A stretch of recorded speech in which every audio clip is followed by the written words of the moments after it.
Taxila रहबर colony gate की बंदिश की वजह से मकामी आबादी के हज़ारों अफराद मर्द और ख़वातीन और बच्चे शदीद मुतासिर हैं। यहाँ तक कि मरीज़ अस्पताल भी नहीं जा सकते। मुतबादिल रास्ते पर शहरी आबादी को मुतअद्दिद बार लूटा जा चुका है। मकामी आबादी ने कई बार रास्ता खोलने की अपील की, ताहम इंतज़ामिया ने इस पर कान ना धरे, जिस पर आबादी के लोग सैकड़ों की तादाद में सड़कों पर सरापा एहतजाज बन गए।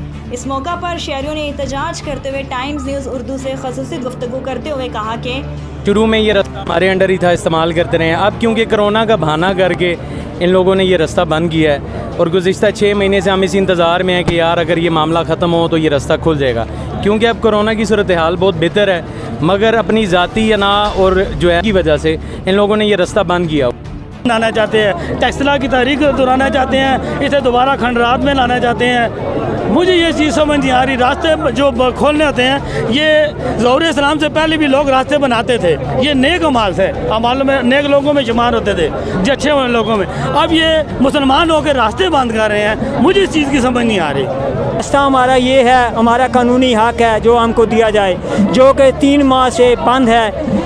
हमारी अगर बच्चियां बीमार हो जाएं या हमारे बच्चे बीमार हो जाएं तो हमारे लिए सेफ़ रास्ता कोई भी नहीं है। रास्ते जिधर भी हैं डकैतियां होती हैं, डाकू लूटते हैं, ठीक है, हम इन हालात का शिकार हैं। शहरियों ने मुतालबा किया है कि जब तक हमारे मुतालबात नहीं माने जाते तब तक जीटी रोड पर धरना जारी रहेगा। कैमरामैन टीम के साथ फातिमा रियाज, टाइम्स न्यूज़ उर्दू, टेक्सला।